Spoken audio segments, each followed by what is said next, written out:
The story begins with a tense scene. Judge Eleanor Mitchell, a respected federal judge, finds herself in a terrifying situation.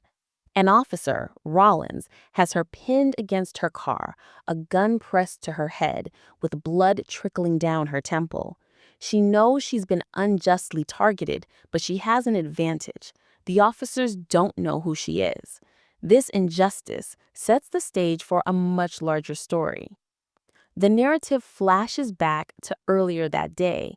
Judge Mitchell, 53, is driving her modest Toyota sedan to visit her sister. As she enters the small town of Westbrook, flashing lights appear in her rearview mirror. She's pulled over for what Officer Rawlins claims is speeding, even though she knows she was within the limit. The officers, Rawlins and Bennett, are immediately aggressive and disrespectful. Their language is racially charged, and they become increasingly hostile when she calmly asks for their badge numbers. The situation escalates rapidly when Officer Bennett falsely claims she was reaching for a weapon. The officers, Rawlins and Bennett, are immediately aggressive and disrespectful. Their language is racially charged, and they become increasingly hostile when she calmly asks for their badge numbers. The situation escalates rapidly when Officer Bennett falsely claims she was reaching for a weapon. The officers forcefully drag her from her car, slam her against it, and handcuff her with excessive tightness. They mock her, making racist assumptions about her possessions. Throughout the ordeal, Judge Mitchell remains composed, using her judicial training to meticulously record every detail. She decides not to reveal her identity, wanting to see how they would treat an ordinary black woman. A passing car slows, and a teenager in the passenger seat records the incident on a phone. Officer Bennett notices and shouts at them to leave. Eleanor takes note of the car's license plate, mentally filing it away as evidence. The officers, Rawlins and Bennett, continue their demeaning remarks as they take her to the Westbrook police station. Eleanor observes the station's dingy interior, noting racist memorabilia displayed openly. She is placed in a holding cell with two other black detainees, Tasha and Marcus, who have also been arrested on fabricated charges. Their stories are eerily similar, a pattern of harassment carried out by the same officers. Their conversation is interrupted by the arrival of Police Chief Hargrove, who displays the same contemptuous attitude as his officers. He denies Eleanor's right to a phone call, using flimsy excuses. Judge Mitchell remains steadfast, repeating her rights and calmly refuting the false charges. She notices more details in the station, including photos showing Chief Hargrove and Judge Crawford alongside each other, and overhears officers discussing quotas and targeting the historically black Oakland neighborhood. Tasha and Marcus confirm her suspicions. The police, court, and the developer are working together to force black residents out of their homes. The first hint of change occurs when a young officer, Daniels, recognizes Judge Mitchell from her ID. The atmosphere in the station immediately shifts from arrogance to barely controlled panic. Chief Hargrove rushes to her, feigning an unfortunate misunderstanding. He is soon joined by Judge Crawford, who offers a personal apology and attempts to resolve the situation discreetly, one judge to another. Eleanor's quiet composure unnerves them. She makes a crucial, coded phone call to her judicial clerk, initiating a discreet federal investigation.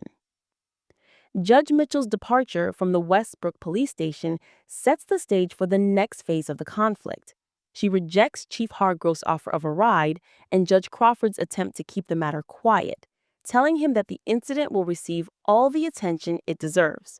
Her diplomatic but firm response completely misleads the corrupt officials who believe they have successfully intimidated her into silence.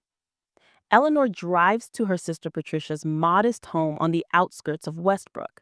Patricia immediately senses something is wrong. When Eleanor recounts the day's events, Patricia listens with grim recognition. She has been documenting similar cases for 3 years, and she presents Eleanor with a thick binder filled with interviews, photos, and statistics. Patricia reveals that her meticulously compiled evidence shows a systematic campaign of harassment against Black residents of the historically Black Oak Lane neighborhood. The campaign is designed to force them to sell their homes at below market rates to a developer, Victor Crane. The police, led by Chief Hargrove, enforced this with pretextual arrests and bogus code violations, and Judge Crawford acts as the judicial rubber stamp, dismissing complaints and approving foreclosures. Eleanor's initial research using her federal credentials confirms the conspiracy. She finds that every complaint against the police department has been dismissed by Judge Crawford and that code enforcement actions have skyrocketed in Oak Lane while decreasing in white neighborhoods. She also uncovers financial records showing significant contributions from Crane Developments to both Judge Crawford's reelection campaign and the Westbrook Police Foundation. Meanwhile, across town, the conspirators, Judge Crawford, Chief Hargrove, Officer Rawlins, Officer Bennett, and developer Victor Crane hold an emergency meeting. Crane is furious, fearing the attention a federal judge could bring to their scheme. They decide to preemptively discredit Judge Mitchell by planting false stories in the media, claiming she was intoxicated and erratic during the traffic stop. They agree to frame any future accusations she makes as a personal vendetta. The men are unaware that Eleanor anticipated this response and has already taken countermeasures, including securing a medical exam to prove she was sober and contacting the young man who recorded her arrest. The following morning, the coordinated attack begins. The local newspaper runs a front-page story with a sensational headline: Federal Judge Detains After Erratic Driving. The article, quoting Chief Hargrove and Judge Crawford, paints her as unprofessional and unstable.